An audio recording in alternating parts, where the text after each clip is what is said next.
Hallo liebe Hundefreunde, schön, dass ihr wieder eingeschaltet habt. Ich bin der Louis Und ich bin die Paulina. und gemeinsam mit unseren Hunden Vito und Amalia sind wir Vitomalia.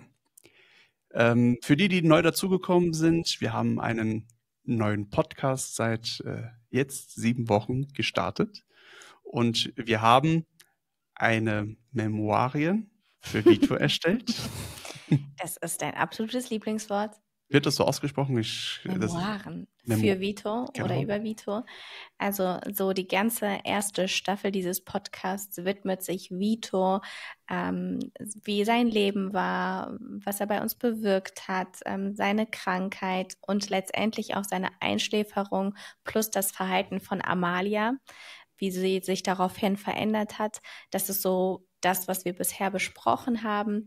Und heute geht es um unsere Trauer und allgemein den Umgang mit Trauer und auch so ein bisschen darum, was das bei uns bewirkt hat, vielleicht auch ein bisschen psychologisch darauf eingehen. Es gibt ja unterschiedliche Modelle heutzutage oder wie man das begründen kann, dass wir da so ein bisschen aus unserer Perspektive erzählen, aber auch ein bisschen, was dahinter steckt.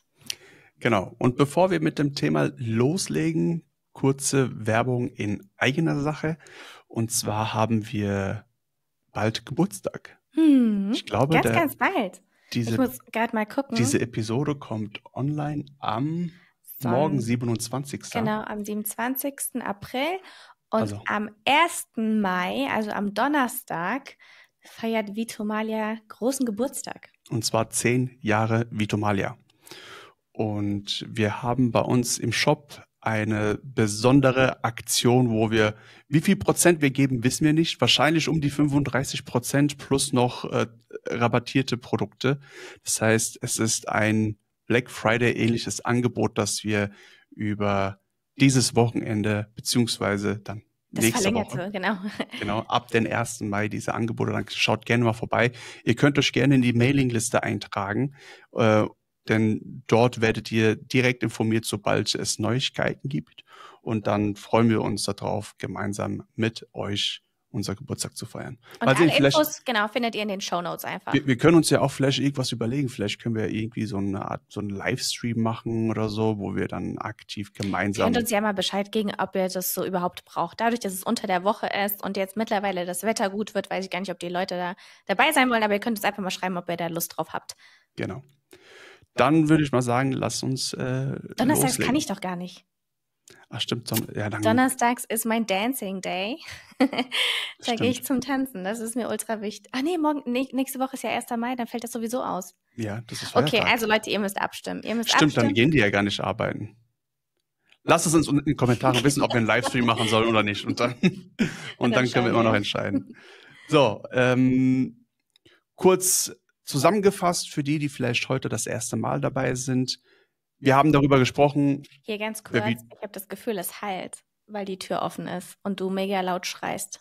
Nee, das sollte eigentlich nicht sein. Aber du kannst die Tür gerne zumachen, wenn du willst. Ich mach die Tür zu. Wir hatten nämlich gerade ein bisschen Vorbereitungsprobleme.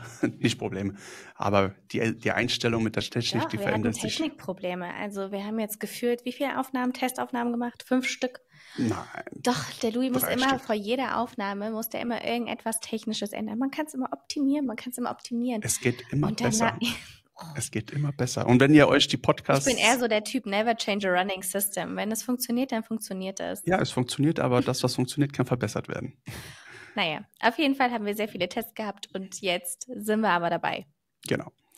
Für die jetzt neu dazugekommen sind, wir haben in der ersten Episode gesprochen, wer Vito war, was er so gemacht hat, wieso wir uns ihn geholt haben, seinen Krankheitsverlauf, die Einschläferung bzw. die Entscheidung. Und in der letzten Episode haben wir über Amalia gesprochen, über ihre Trauerphase, was uns so aufgefallen ist. Und in den letzten Wochen sind uns auch noch mal ein paar zusätzliche Veränderungen aufgefallen, die nicht typisch für sie sind, wo wir uns dann auch so gedacht haben, ist das jetzt Zufall oder was passiert da jetzt gerade?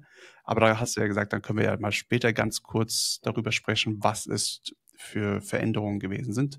Genau, wir haben ja letzte Woche darüber gesprochen gehabt, was wir bei Amalia beobachtet haben. Aber schon alleine innerhalb dieser in dieser Woche, es sind ja jetzt gerade mal 6 Tage vergangen, seitdem die vorherige Episode live gegangen ist. Und schon alleine innerhalb von diesen 6 Tagen haben wir jetzt schon wieder so viele Veränderungen gemerkt. Und ich glaube, das ist eben so wie die Trauer beim Menschen ein ultra langer Prozess. Und da wird wahrscheinlich noch ganz, ganz, ganz viel passieren. Und vielleicht ist es das wert, am Ende dieser Staffel nochmal expliziter auf Amalias Verhalten einzugehen und zu gucken, was hat sich seit der letzten Episode verändert, noch zusätzlich. Vielleicht könnte das noch ganz interessant sein, Ja. weil es ja das ganze Thema von Trauer, Verhaltensveränderung, Bindung nochmal besser thematisiert. Und in der heutigen Episode sprechen wir darüber ab dem Zeitpunkt, nachdem wir Vito eingeschläfert haben und wir dann zurück nach Hause gekommen sind. Denn Eingeschläfert oder eingeäschert? eingeäschert, weil eingeschläfert, Genau, weil du eingeschläfert gesagt hast. oh, sorry, eingeäschert. Weil die ersten 3 Tage, das Wochenende nach der Einschläferung war ja bei uns, da haben wir eine extra Episode ja gedreht. Und heute geht es darum, nachdem wir Vito eingeäschert haben und wir nach Hause gegangen sind. Genau, wir gehen jetzt ein bisschen auf unsere Trauer ein, weil ich tatsächlich, ich weiß nicht, wie du das empfunden hast, aber für mich war diese ganze Phase total merkwürdig und auch sehr, sehr, sehr viel Neues. Ich habe noch nie so um jemanden getrauert. Bei mir sind schon Familienangehörige gestorben, aber das muss man halt einfach sagen, das klingt jetzt einfach super komisch, aber das sind halt Leute, mit denen ich erstens nicht tagtäglich zu tun hatte, zweitens nicht so eine intensive Bindung hatte und drittens ich mir die auch nicht selber aussuchen konnte. Ne? Also so in eine Familie wird man einfach reingeboren und dann sind die Leute halt da. Und ich hatte jetzt zum Beispiel bei meinen Großeltern schon den Tod miterlebt, aber es waren halt wirklich keine mir super nahestehenden Personen. Das heißt, die Trauer um diese Menschen war entsprechend auch nicht groß. Ich weiß nicht, wie das bei dir war bisher. Ja, also es ist genauso wie bei dir. Klar kann man also trauert man beim Menschen genauso, aber ich glaube, es kommt im Endeffekt auf die Bindung drauf an, wie intensiv man mit diesem Menschen zu tun gehabt hat. Hm. Und wenn du einen Menschen nicht tagtäglich um dich herum hast, dann ist natürlich später die Trauer etwas geringer, auch wenn es Trauer ist, als wenn du wirklich einen ganz engen, vertrauten Menschen oder halt eben Haustier, wie ihn jetzt in unserem Fall hast. Und ich, ich weiß nicht, ob man sagen kann, dass man bei Hunden mehr leidet als bei Menschen. Das weiß ich nicht. Das wäre viel zu weit ausgeholt. Aber von meinen Gefühlen her war es bis jetzt immer so, dass ich bei Hunden viel mehr gelitten habe als bei Menschen. Bei Menschen war ich immer sehr radikal. Aber bei Hunden ging das nicht. Also Ja. und diese Gefühle waren jetzt bei mir jetzt nicht zum ersten Mal. Ich hatte, seitdem wir Vito eigentlich geholt haben, war das immer so im Hinterkopf bei mir. Was Und war bei dir im Hinterkopf? dass beide Hunde irgendwann mal sterben werden. Hm. Und warum hattest du das so im Hinterkopf? Weil ich in der Vergangenheit auch Hunde verloren habe und vor allem halt bei Fudia habe ich extrem gelitten. Und davor als Furia war deine erste Rottweiler-Hündin, so genau, deine aber erste? unabhängig von Fudia hatten wir ja schon den deutschen Schäferhund, beziehungsweise wir hatten 2 deutsche Schäferhunde, die wir verloren hatten, aber damals war ich einfach zu jung und zu klein, um das zu verstehen. Und die erste Verantwortung, die ich damals getragen habe, war Fudia. Ich glaube, ich war 17 oder 18, als ich Fudia zu mir geholt habe. Und dementsprechend ist eine ganz andere Bindung entstanden. Und als sie dann gestorben ist, war das heftig. Ja, ich kann mich sogar noch an deine Reaktion erinnern. Wir haben zu dem Zeitpunkt schon in der Schweiz gelebt und Furia ist ja damals bei der Familie geblieben, bei deiner Familie, in deinem Elternhaus, einfach weil sie ein Familienhund war. Auch wenn du damals viel Verantwortung für sie getragen hast, du mit ihr die Hundeschule gemacht hast und alles Mögliche, war sie ja trotzdem ein Familienhund und ihr habt sie ja auch aus einem Sicherheitsgedanken herausgeholt gehabt damals. Ähm, Hm. Aber ich kann mich noch erinnern, ich glaube, ich war zu dem Zeitpunkt noch in meinem Masterstudium oder so. Auf jeden Fall saß ich am Schreibtisch. Also gehe ich davon aus, ich habe irgendwie gelernt oder sonst irgendetwas. Und du kamst zu mir und meintest, Fudia ist tot und du bist richtig heftig in Tränen ausgebrochen. Etwas, das ich von dir sonst so nicht kenne. Und in diesem Zustand, ich hatte, glaube ich, damals Prüfungsphase oder irgendetwas. Ich konnte auf jeden Fall nicht mit nach Frankfurt und du bist in diesem Zustand so fix und fertig nach Frankfurt gefahren. Da hatte ich noch mega Schiss drum, dass dir irgendwas passiert oder sowas, weil man da ja auch wirklich psychisch ja so ein bisschen neben sich steht. Ja, es hat mich getroffen. Also ich würde jetzt nicht sagen, dass ich jetzt ein besonders harter Kerl bin oder so. Das nicht. Aber ich bin jetzt auch keiner, der jetzt schnell weint. Genau, So, also du bist nicht nah am Wasser gebaut, da bin ich ein bisschen anders. Also ich tendiere schon schneller mal zu tränen, aber für mich war das sehr erstaunlich, wie intensiv du bei Furia reagiert hast. Und da habe ich dann so gemerkt, okay, das ist richtig heftig. Aber dadurch, dass ja Furia, also ich zu Furia nicht so eine Bindung hatte wie du, war ja Furia für mich nicht so ein heftiger Schlag, wie es zum Beispiel ja jetzt bei klar. Vito war. Ähm, John Bowlby ist bekannt für seine Bindungstheorie. Das ist so, kommt so aus dem Bereich der Psychologie. Jeder, der irgendwie irgendwas Richtung Pädagogik, Psychologie oder sonst irgendwas studiert, der hat das in seiner Grundausbildung drin. Das ist meistens so im ersten Semester, zweites Semester. Und der hat sehr viel um Bindung herum geforscht. Und er sagt einfach, dass Bindung entsteht durch dieses Bedürfnis von Schutz, Nähe und Sicherheit. Und Haustiere, ja, also unabhängig vom Menschen, Haustiere können ja genau diese Bedürfnisse erfüllen. Ne? Also sie bieten uns ja irgendwie emotionale Sicherheit, Trost, Strukturen oder soziale Interaktion. Also eigentlich das, was er für den Menschen erforscht hat, können wir genauso auf das Tier, auf den Hund in unserem Fall beziehen. Und dadurch kommt ja eigentlich, dass der Verlust eines Bindungspartners, in unserem Fall jetzt ein Hund, der genau diese krassen Verletzungen, diese emotionale tiefe Trauer hervorrufen kann, genauso wie bei einem Menschen. Also wir können das auch wirklich körperlich messen, was da eigentlich bei uns passiert. Und um das Thema vorhin so ein bisschen abzurunden und abzuschließen, dadurch, dass ich diese Erfahrung damals mit Fudia gemacht habe, ist bei mir so eine Art Trauma oder ein traumatisches Erlebnis dadurch entstanden. Und ab diesem Zeitpunkt habe ich bewusst, unbewusst versucht, mich davor zu schützen. Und im Nachhinein erweist sich das nach meiner Erfahrung, die ich jetzt gemacht habe, als falsch. Inwiefern hast du dich versucht zu schützen? Also was waren deine aktiven Gedanken und Verhaltensweisen? Genau. Dadurch, dass ich halt eben mit Foodie so krass gelitten habe, habe ich dann versucht, einfach viel rationaler zu sein und sagen, ich kann doch nicht für einen Hund, für ein Tier so krass trauern hin und her und habe dann angefangen, unsere Hunde natürlich zwar zu lieben, aber ich habe immer im Hinterkopf beibehalten, diese Bindung vielleicht nicht so intensiv aufzubauen, wie es jetzt bei Fude gewesen ist.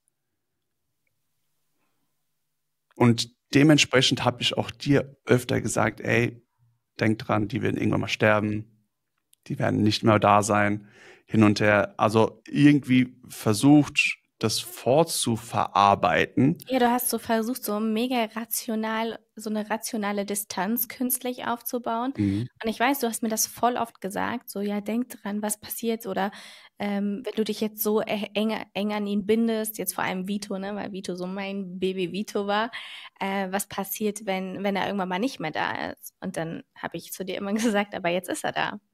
Ja.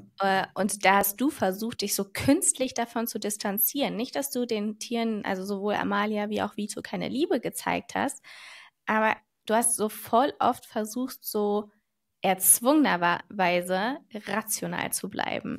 Ja, so Aussagen wie, keine Ahnung, Paulina ist zu mir gekommen und hat gesagt, dein Sohn muss raus oder dein Sohn braucht Aufmerksamkeit. Und ich denke, das ist auch wieder so eine Vermenschlichung hin und her. Und da habe ich gesagt, ich habe keinen Hund, ich habe keinen Sohn, ich habe einen Hund, das ist ein Haustier. Also Also ich weiß, dass es tief in deinem Inneren nicht so aussah, aber du hast es extrem versucht, eben so zwanghaft rational zu handhaben. Aber letztendlich kannst du ja vielleicht mal sagen, ob dir das geholfen hat. Hat deine krasse Rationalität und Distanz dir geholfen, jetzt bei der Trauer, dass du Null, weniger getrauert hast als bei null, Fudia? null. Ja. Also sogar viel, viel mehr getrauert, weil Fudia war ja, wie gesagt, Familienhund und ich sag mal so, die halbe Zeit ihres Lebens hat sie nicht mit mir verbracht, sondern mit der Familie. Und bei Vito war es ganz anders. Bei Vito, den hatten wir vom Welpen an, ab dem Zeitpunkt, wo wir ihn geholt haben, bis wir uns von ihm verabschiedet haben, war er konstant ein Teil von uns. Also wir haben Vito und Amalia nie abgegeben oder sonstiges. Also die Intensität der Bindung war mit beiden Hunden viel intensiver als mit Fudia. Ja. Und als diese Entscheidung dann, als wir dann diese Entscheidung treffen mussten, ist es dann über mich gekommen. Und wahrscheinlich war das auch der Grund, warum ich dann am Anfang mehr gelitten habe aus einer Art, wie nennt sich das? Wahrscheinlich auch Verzweiflung und Hilflosigkeit, Nein, nein, oder? nein, nicht Verzweiflung und Hilflosigkeit, sondern bereuen, Ja, ich weiß, was bereuen, du meinst. Ja, aus Reue eigentlich, genau. dass man den Hund nicht alles gegeben hat, was man hätte geben können, obwohl wir sehr viele gegeben haben. Aber dann hast du halt eben so ein schlechtes Gewissen, weil du weißt, eigentlich hätte ich noch mehr geben können. Zum Beispiel, also was Naja, hättest alleine schon die Aussage, ich habe keinen Sohn, so, du? es ist was Banales und das ist etwas, das nicht real ist. Und das hätte er auch nicht gespürt. Aber das ist so ein Gewissensschlag, den man halt eben hat, weil ich weiß dann noch später, wo wir ihn dann eingeschläfert haben, dann hat es mich dann auch dann eingeholt. Und ich weiß noch, da habe ich dir gesagt, dass ich das bereue, dass ich das so, Diese Aussage, ja, dass ja, du explizit diese Aussage bereust, weil ich ja ganz oft gesagt habe, so dein Sohn braucht Aufmerksamkeit, dein Sohn braucht Liebe oder sowas.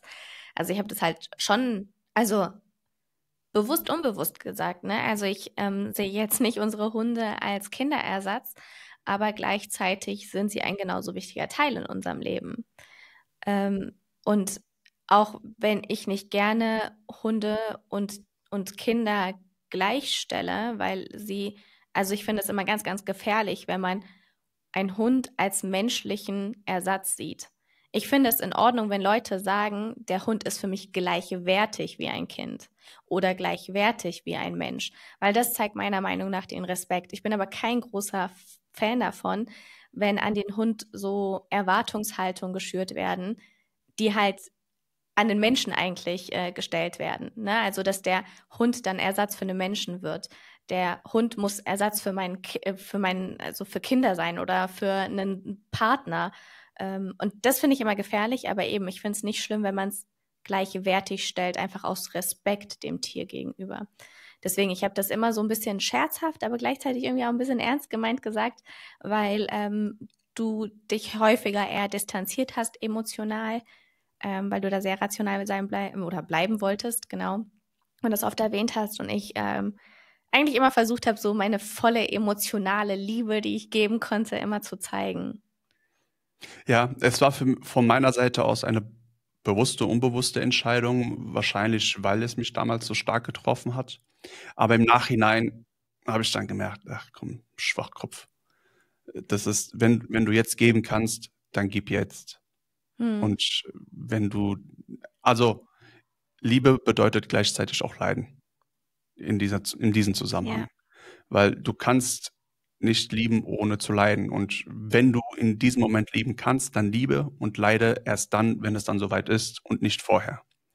Und durch dieses Sicherheitsmechanismus, das ich dann irgendwie entwickelt habe, wollte ich mich vor diesem Leiden schützen lassen, hm. indem ich einfach das nicht zulasse. Aber es hat nichts gebracht, also null.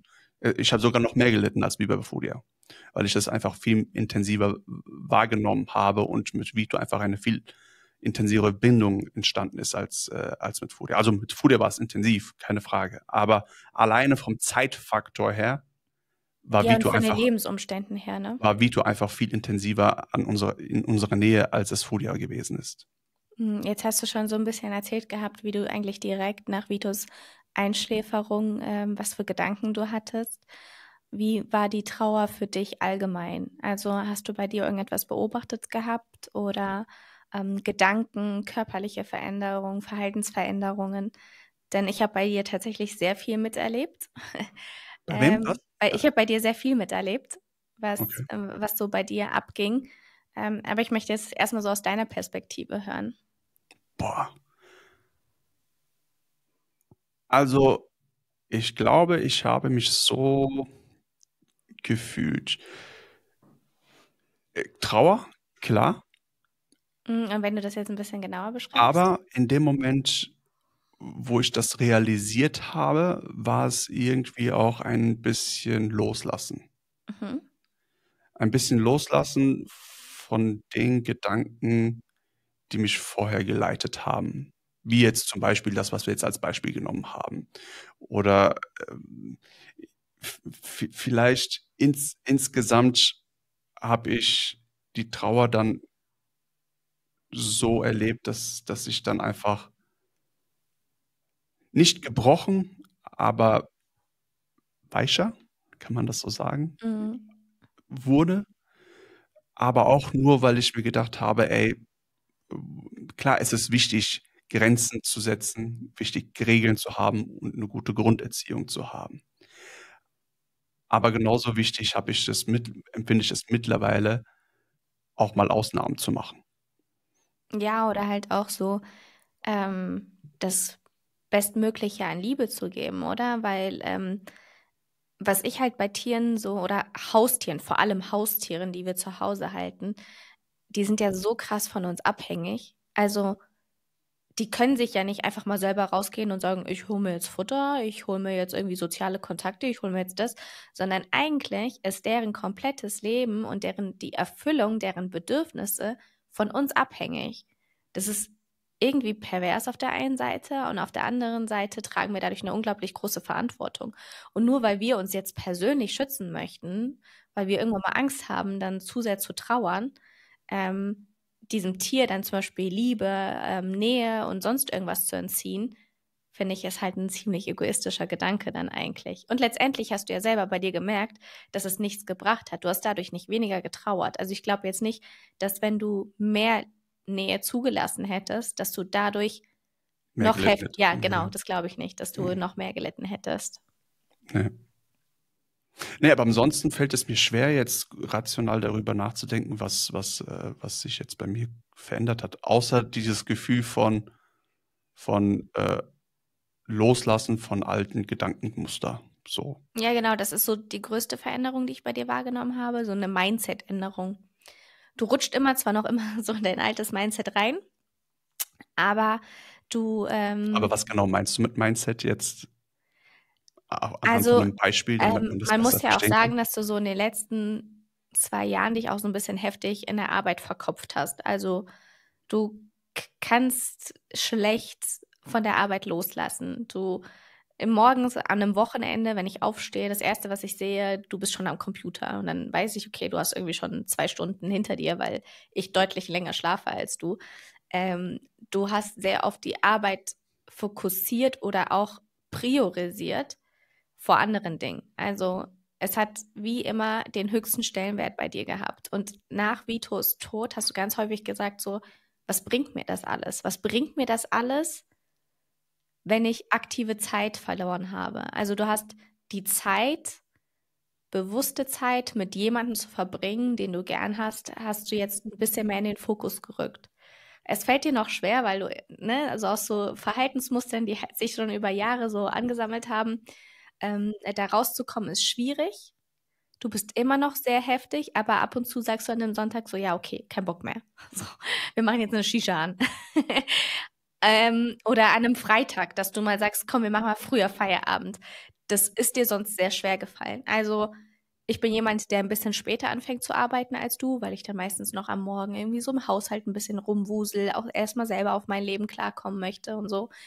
Und dann weiß ich, dann hast du schon voll viel gearbeitet, aber ich bin auch eher die schneller dazu tendiert, auch mal 5 Grade sein zu lassen und zu sagen: „Hey, diese eine Stunde länger, die bringt mir jetzt nicht keine Ahnung was, sondern lass uns jetzt mal, keine Ahnung, irgendwas unternehmen, was machen, vielleicht noch kurz die Zeit genießen, 'n Spaziergang machen, einfach mal etwas anderes außer dieser Arbeit.“ Und das habe ich jetzt bei dir so beobachtet, dass du immer mal wieder zwar reinfällst in deine alten Muster, aber du das auch wieder immer bewusst ansprichst, ne? So, kein Bock mehr. Oder halt wirklich, dass du sagst, jetzt mache ich was für mich. Also da muss man halt eben auch noch dazu sagen, Selbstständigkeit ist selbst und ständig. Und Ja. wenn du deine Und wir lieben Aufgaben, es natürlich auch, ne? Also wir wenn, lieben unseren Job. wenn du es selber nicht machst, dann macht das keiner. Wenn du dir selber nicht machst, dann machst dir keiner. Das ist jetzt einfach komischer Spruch. Ich meine, also jetzt Nicht, hier. wenn du es dir selber nicht machst, sondern wenn man es selber nicht macht. Okay, das klingt jetzt komisch. So, aber es war tatsächlich so, und in der Selbstständigkeit hast du Höhen und Tiefen. Und bei uns ist es genauso. Das heißt, es gibt gute Zeiten und es gibt schlechte Zeiten. Aber als Selbstständiger hast du halt eben nicht immer diese Fixeinkommen, denn es kommt immer darauf an, wie viel du halt eben verkaufst. In Und, unserem Fall jetzt verkaufst, ne? und Also, genau. Und wir können es auch offen ansprechen. Wir hatten tatsächlich mit Kriegsbeginn in der Ukraine große Schwierigkeiten mit Vitomalia. Und da steckt sehr viel Verantwortung und Arbeit dahinter, das Ganze auch am Laufen zu halten. Und der größte Teil unserer Kunden ist in Deutschland. Und wenn es der deutschen Bevölkerung einfach nicht gut geht, weil sie halt eben keine starke Wirtschaft haben und vielleicht nicht das nötige Kleingeld haben, um jetzt vielleicht noch ein zweites oder ein drittes Halsband zu kaufen, dann kaufen sie halt eben keins. Und leider ist Deutschland in so eine Situation geraten und dementsprechend sind auch unsere Umsätze eingebrochen. Und ich habe es für mich in den letzten 3 Jahren einfach als Pflicht und Verantwortung gesehen, dass das alles am Lauf bleibt. Dass ja, man alles, muss natürlich auch sehen, dass, ne, das ist jetzt nicht nur unsere persönliche Existenz, die dahinter steckt, sondern mittlerweile ja auch andere Menschen und Gehälter, die dahinter stecken. Ne? genau. Also, dass, wenn wir das nicht am Laufen halten, dass dann auch im Hintergrund ganz viel zu Bruch geht. Und die Veränderungen, die mit dem Kriegsbeginn kamen, die Rohstoffpreise, die haben sich so krass verändert und das alles irgendwie stabil zu halten, ist natürlich für ein junges Unternehmen extrem schwierig. Ja, dann Und kommt noch Inflation dazu, genau, die auch wenn sie zurückgegangen ist, Inflation, die Preise sind aber trotzdem oben geblieben. Also es sind ja, sehr und viele viele wirtschaftliche. Unsicherheiten auch in der Bevölkerung. Also das sind natürlich Auswirkungen, die jeder merkt. Also wir hatten jetzt vor kurzem über irgendwie Statistiken in der Schweiz geredet, dass Jungunternehmen wie viel Prozent wieder, wie heißt das, wieder schließen mussten. Nicht in der Schweiz, in Deutschland. Aber das ist in der Deutschland, Das die waren über, Statistik. ich glaube, letztes Jahr sind über 30% mehr Ja, stimmt, Insolvenzen als das es Jahr war aus davor. Baden-Württemberg, ne, war das eine Statistik. Also richtig heftig und entsprechend, na klar, bei uns ist da nochmal ein ganz anderer Druck, ne? Wir gehen jetzt nicht jeden Tag in den Job und haben ein festes Gehalt. Also es gibt Monate, da priorisieren wir uns natürlich nicht, sondern halt Mitarbeiter oder sonst irgendwas und alle Prozesse, die im Hintergrund stehen. Und entsprechend hast du dir das zur Aufgabe gemacht, halt das mehr zusammenzuhalten, während ich halt Vitos Pflege zu der Zeit, weil die ja Genau. damals auch extrem nach unten ging, mehr in den Fokus gerückt Und habe. deswegen hat Paulina sich in der Zeit, wo Vito so krank war, viel intensiver auch um Vito gekümmert. Ich war zu diesem Zeitpunkt, ich war einfach rational. Ich wollte mich natürlich vor dieser Situation schützen. Ich habe Druck gehabt, weil ich wollte, dass es weiter funktioniert und wir wollten Vitomalia deswegen jetzt nicht schließen, weil die Community jedes Mal, wenn wir Stories erhalten mit Geschichten, sei es jetzt über den Bone, über unsere Produkte, über Stories, wie bestimmte Ereignisse entstanden sind von unserer Community, das sind halt eben Punkte, die uns motivieren, dann weiterzumachen. Hm. Und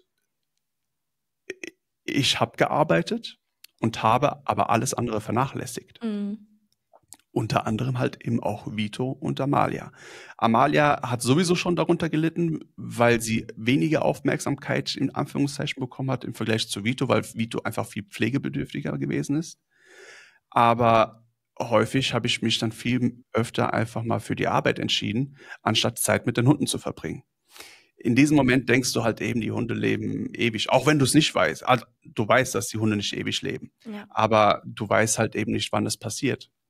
Und in dem Moment, wo dann die Entscheidung zu Vito gekommen ist, habe ich dann auch gedacht, 10 Jahre waren nicht genug. Also wir waren 10 Jahre mit Vito und Hm. diese 10 Jahre waren wie im Flug vergangen. Und Das ist so davon, krass. Ich weiß sogar noch ganz am Anfang, als wir uns den geholt haben, oder sogar später in der Schweiz, haben uns Leute darauf angesprochen gehabt, so, ja, was macht ihr mit dem Hund, wenn ihr euch trennt? Und ich dachte mir nur so, diese Frage habe ich mir nie gestellt. Und jetzt schau dir an, ey. das war für uns nie ein Ja, Gedanke oder eine Option. Und damals haben wir nicht über Heiraten geredet. Jetzt sind wir seit ein ja, paar Jahren verheiratet, sogar hin und her. Aber für uns war klar, Vito ist da und uns gibt es nur zu zweit von Anfang an. Genau. hat, hat Was waren denn so deine Veränderungen? Also Äh, ich habe ja ziemlich krasse also ich weiß nicht, ob ich vom Verhalten her Veränderungen hatte.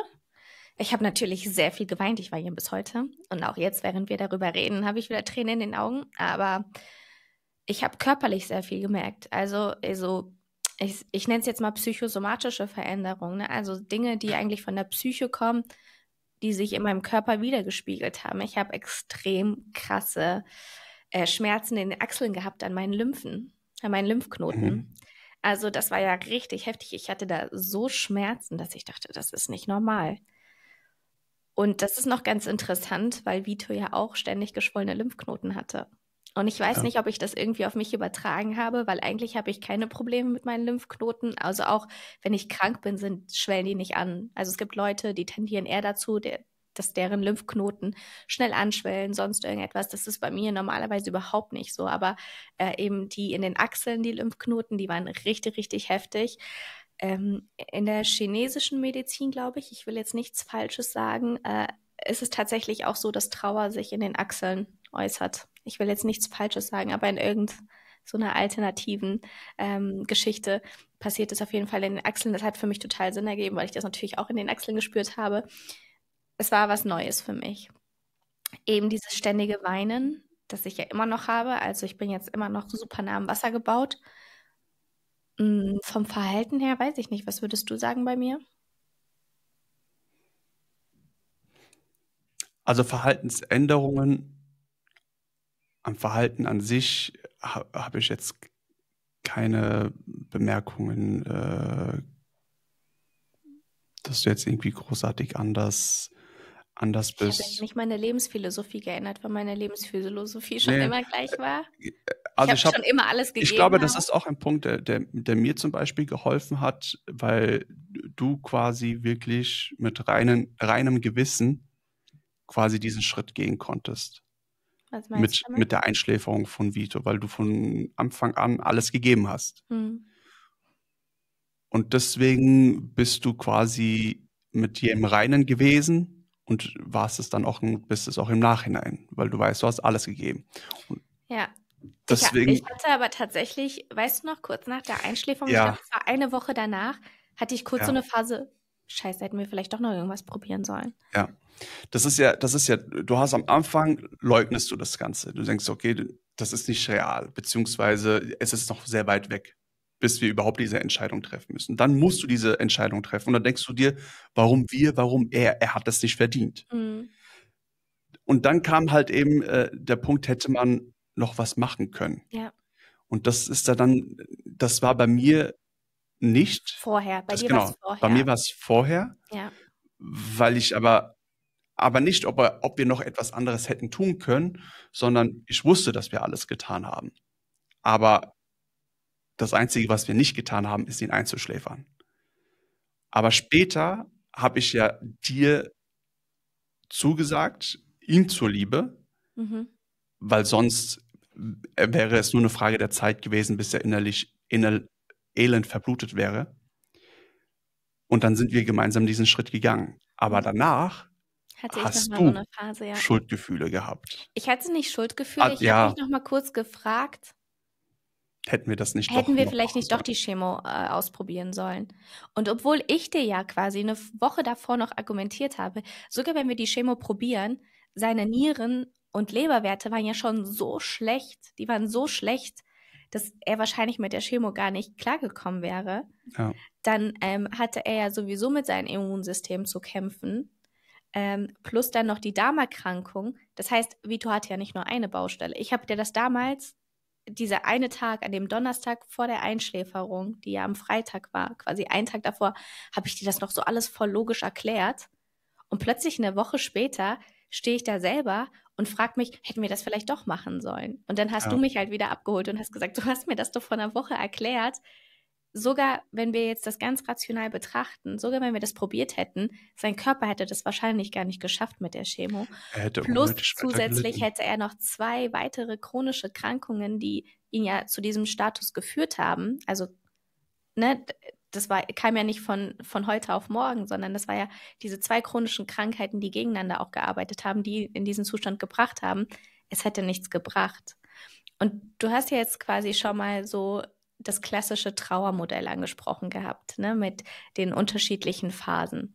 Es gibt so 2 Trauermodelle, die man so am häufigsten benutzt. Das, was du jetzt beschrieben hast, ist das klassische Modell. Das sind so diese 5 Phasen nach Elisabeth Kübler-Ross. Das ist so die erste Phase, das Leugnen. Also das ist so die erste Reaktion und man möchte irgendwie so diese Realität von sich fernhalten. Dann gibt es die Wut. Warum gerade ich? Warum habe ich das verdient? Ähm, oder man gibt auch die Schuld irgendwie den Tierärzten. Man versucht das irgendwie alles so ein bisschen anderen die Schuld zu geben, aber auch so ein bisschen von sich abzuwenden.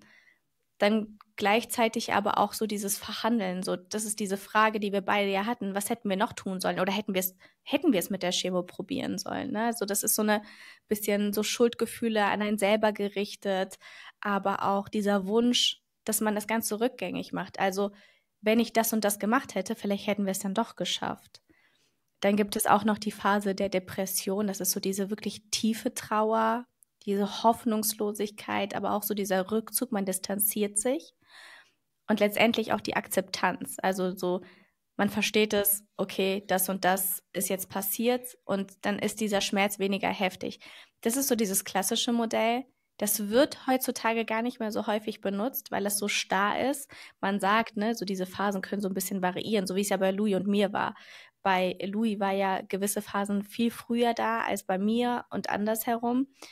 Und das modernere Modell ist so dieses duale Prozessmodell, das ist von Ströme und Schuth. Und da geht es eigentlich darum, dass es so ein Pendel hin und her ist. Auf der einen Seite ist man so bei diesem Verlust, man lässt diesen Schmerz zu, man weint, man lässt so Erinnerungen leben, man vermisst aktiv. Und auf der anderen Seite hat man halt so diesen Status, okay, ich muss mich jetzt neuen Sachen widmen, ich muss jetzt leben, ich brauche Ablenkung, neue Aktivitäten. Das ist so dieses Hin und Her. Und ich glaube eigentlich fast, dass dieses neuere Modell eher das beschreibt, weil ne, dieses starre Modell ist immer so ein bisschen schwierig, aber so dieses Hin und Her habe ich zum Beispiel bei mir sehr, sehr heftig erlebt. Die erste Woche war so eine Woche bei mir, direkt nach Vitos Einschläferung, wo ich extrem getrauert habe. Ich habe so viel geweint.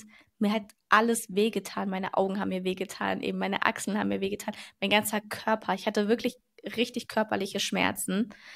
Ähm, und in der zweiten Woche, das war richtig merkwürdig, habe ich auf einmal so eine ganz tiefe innere Zufriedenheit und Liebe und Erfüllung gespürt gehabt.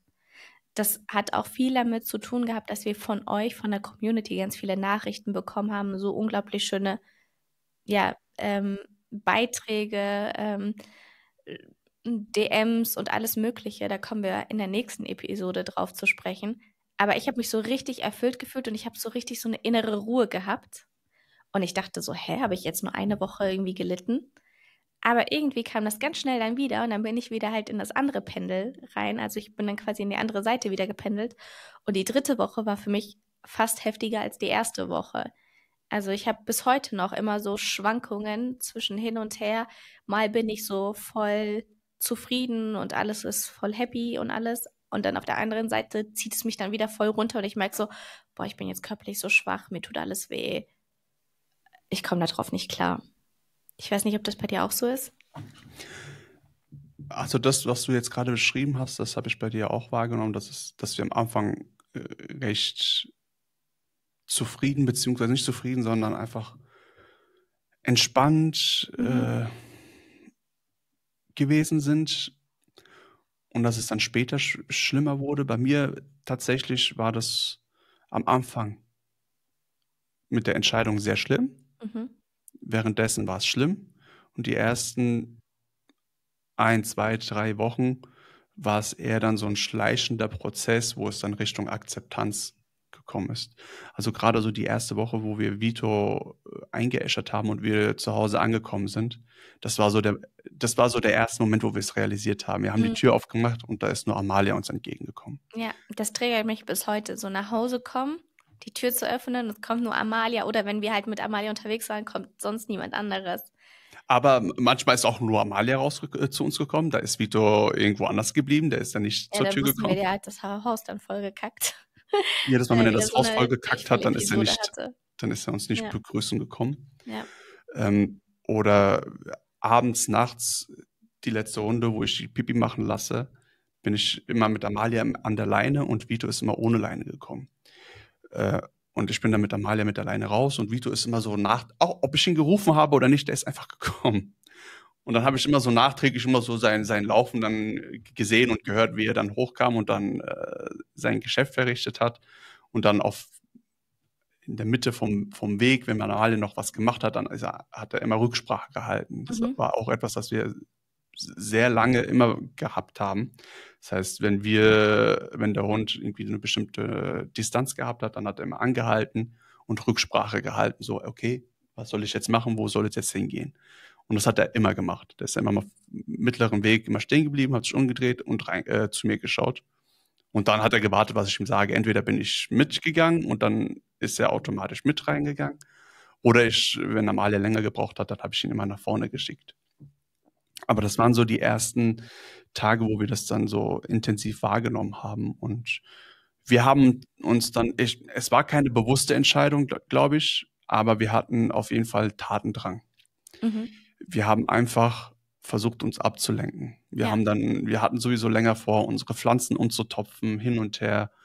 Und dann haben wir das alles in den nächsten Tagen gemacht. Das hat sehr viel Zeit in Anspruch genommen. Genau, also wir haben ja in der Zeit kurz nach Vitos Einäscherung auch wirklich gesagt, okay, wir arbeiten jetzt nicht. Ja. Wir können es gerade nicht. Wir müssen jetzt einfach uns mal um uns kümmern und haben wirklich so, wir hatten so das Gefühl, dass wenn wir jetzt so neue Pflanzen kaufen, die Pflanzen umtopfen und alles Mögliche, dass das wie neues Leben schafft. Und ich glaube, das war so unsere neue Aktivität und Ablenkung von Vitos Einschläferung, indem wir durch diese Pflanzen neues Leben schaffen. Also so habe ich das so wahrgenommen gehabt bei uns und dann sind wir so voll in diesen Fokus reingerutscht, Ja. dass wir wild alle Pflanzen bei uns dann umgetopft haben, neu gekauft haben, neu eingerichtet haben, alles Mögliche. Aber wir haben wirklich nicht gearbeitet. Ja, Wir das wollten war uns nicht, ganz wichtig. vor allem ich wollte nicht wieder so in diesen Trotz wieder reinkommen. Ja, Und ich bin nicht mal ins Büro reingekommen. Also ich bin an diesem Zimmer vorbeigelaufen und ich habe dieses Zimmer mit etwas Negativem in Verbindung gebracht, weil ich den größten Teil einfach hier verbracht habe, anstatt die Zeit mit ihm zu verbringen. Deswegen habe ich dieses Zimmer komplett vermieden. Und das war dann so der Punkt, wo wir dann gesagt haben, wir wollen nicht arbeiten. Und ja. ich glaube, das haben wir insgesamt 2 Wochen so durchgezogen, Ja. ja. 2 Wochen lang haben wir nichts gemacht. Wir sind aufgestanden, sind ins Wohnzimmer gegangen, Ja. was gegessen, wenn überhaupt, Fernseher geschaut, Social Media halt eben, das war das Einzige. Ja. Und da haben wir euch ja gesagt gehabt, dass wir in dieser Zeit Hilfe gebraucht haben. Und da war die Community sehr, sehr, sehr stark und hat uns dabei unterstützt. Weil klar, wir müssen trotzdem zusehen, dass Umsatz generiert wird, weil ansonsten können wir nicht überleben als Selbstständige.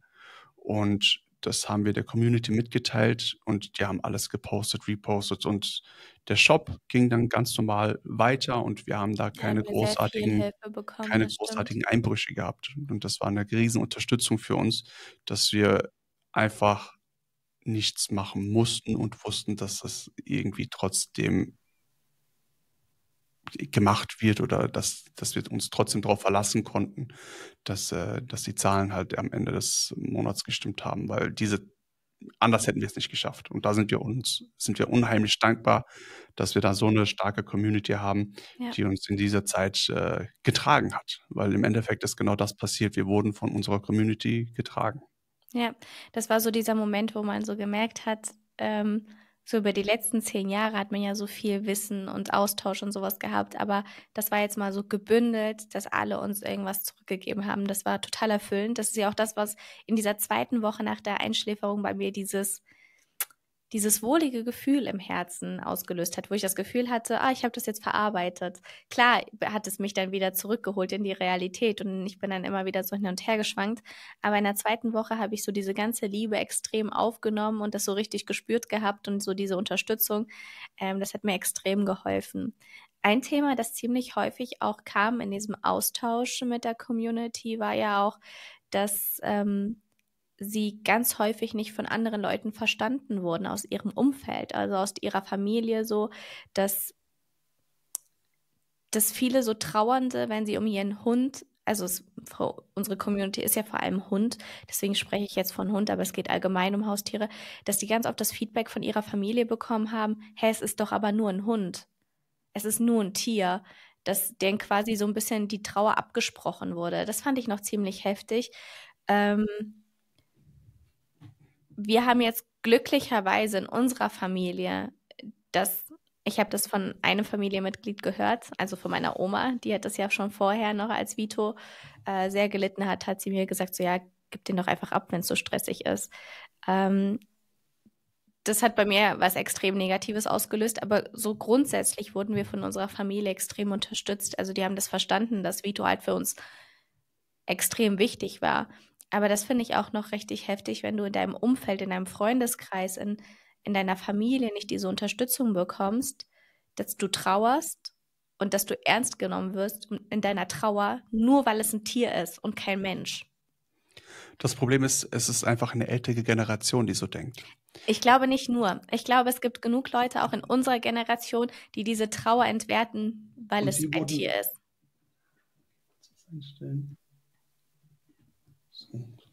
Kurz die Kamera einstellen. Ja, aber es ist halt eben so altes Wissen, vermeintliches Wissen, das damals weitergegeben wurde. Als Beispiel. Mein Vater hat damals den Schäferhund auch abgegeben, weil am Ende Alessio dann zu uns kam, als Alessio geboren ist. Hatte meine Mutter Angst. Mein jüngster Bruder. Und dieser Hund war sehr gefährlich. Aber man muss auch sagen, er war alt und er war kurz vom Sterben. Also wurde der Hund ins Tierheim gebracht.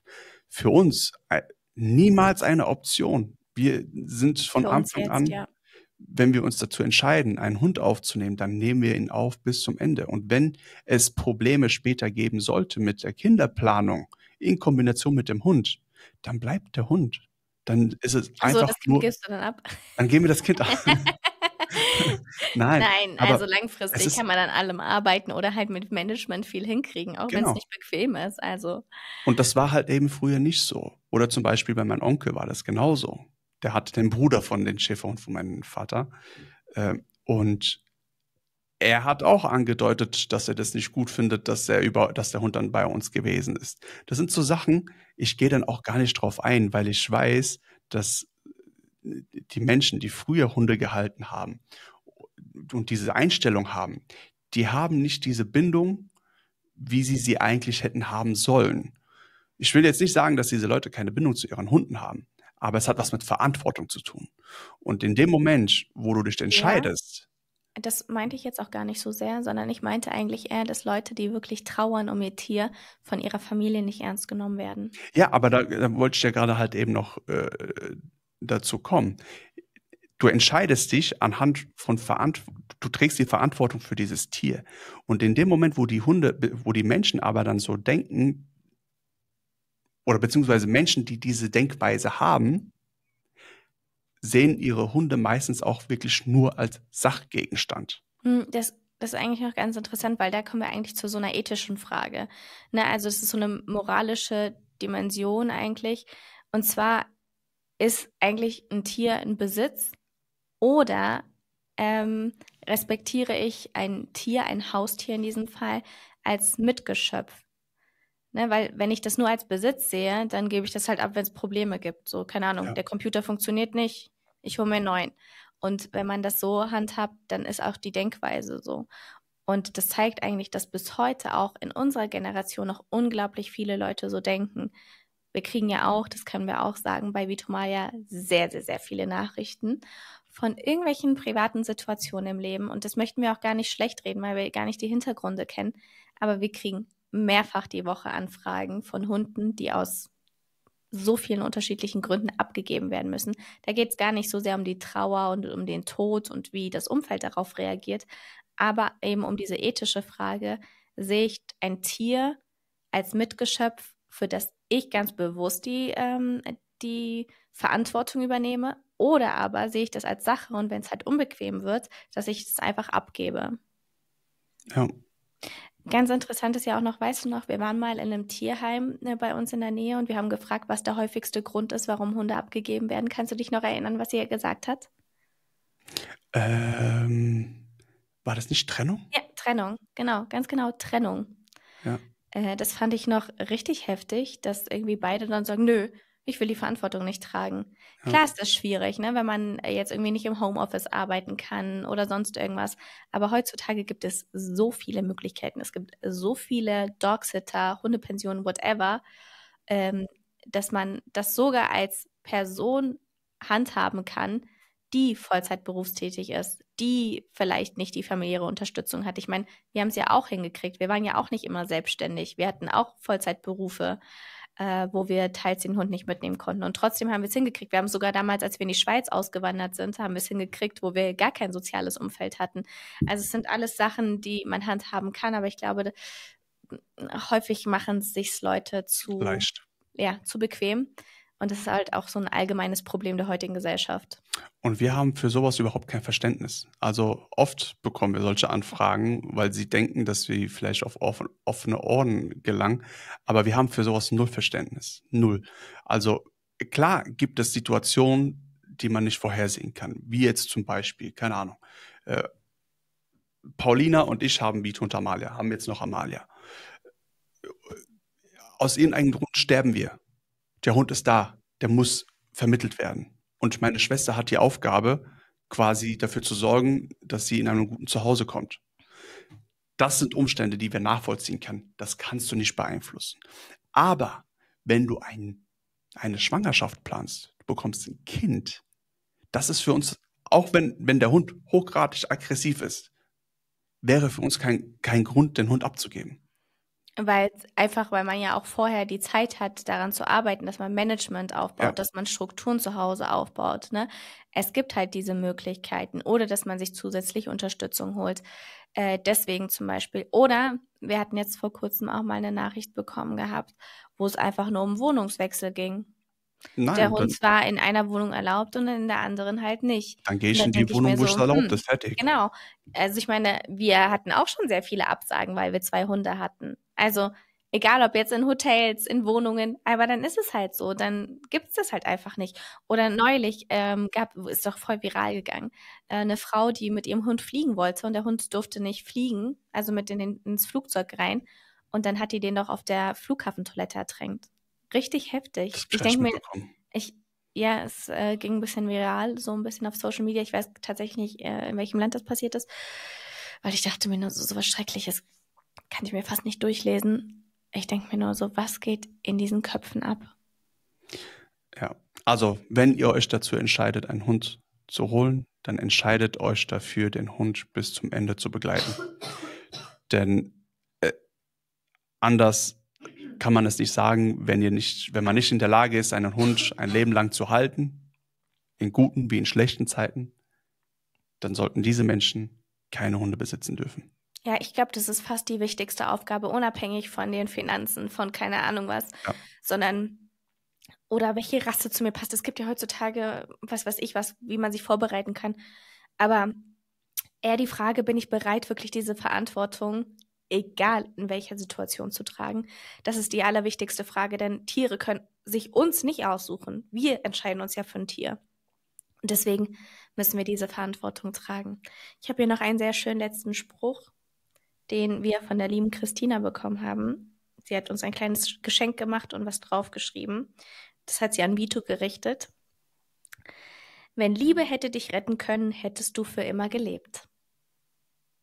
Dieser Spruch hat dich dann echt getroffen, als Ja, ankam. als Ne? ich das ausgepackt habe. Ich trage das jetzt immer bei mir.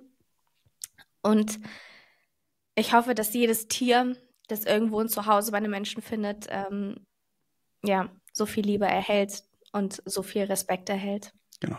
Und Freunde, ein letzter Appell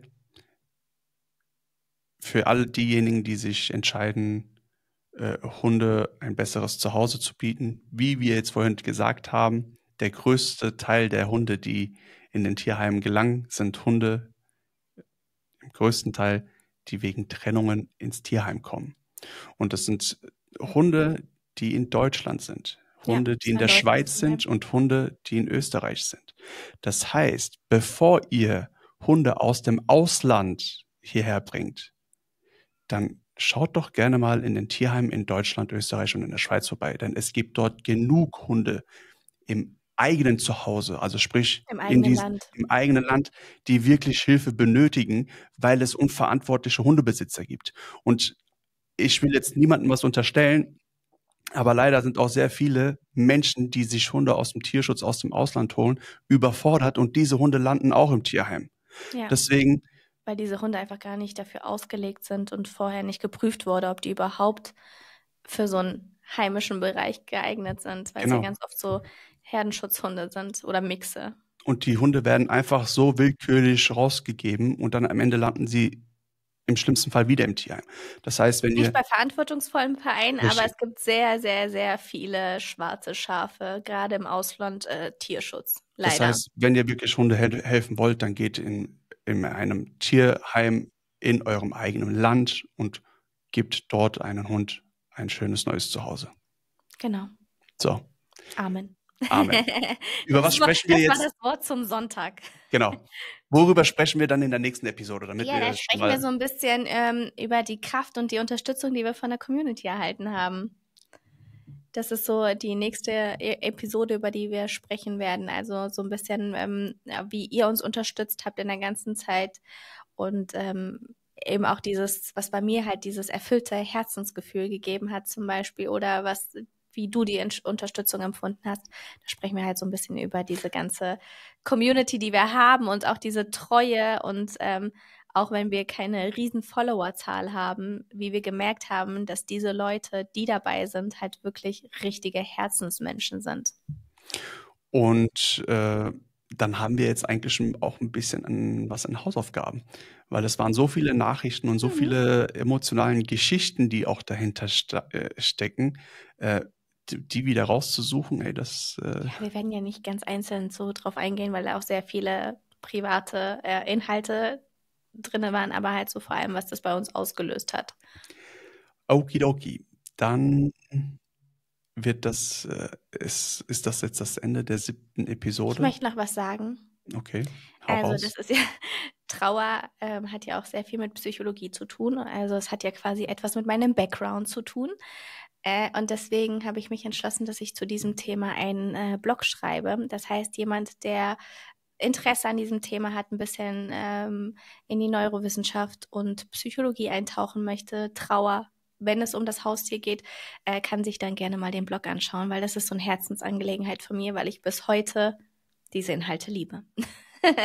Wirst du nur einen Blog schreiben oder wirst du auch ein Video draus machen? Ich mache erstmal einen Blog und wenn ich lustig bin und gutes Feedback auf den Blog kommt, dann gibt es auch ein Video, aber das müsst ihr uns erstmal beweisen. Ich gucke erstmal, wie das Interesse ist, weil es kann ja sein, dass ich mich dafür interessiere und alle Leute denken so, was labert die Alte wieder. Deswegen erstmal schreibe ich mir mein Herz aus der Seele. Meine Seele?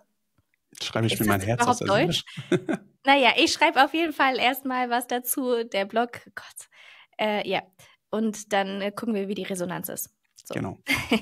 Ansonsten, liebe Hundefreunde, schaut gerne, wie gesagt, in unserem Shop vorbei. 1. Mai, große Vitomalia Geburtstagsparty mit 10 Jahresjubiläum. Ja. Und ob wir einen Livestream machen sollen oder nicht, lasst es uns gerne euch ab, eben in den Kommentaren wissen. Sonst geben wir uns die Mühe, und am Ende hocken wir da alleine. Genau. In diesem Sinne, liebe Hundefreunde, halt die Ohren steif. Und immer der Nase nach. Und bis zur nächsten Episode. Macht's gut. Tschüss. Ciao.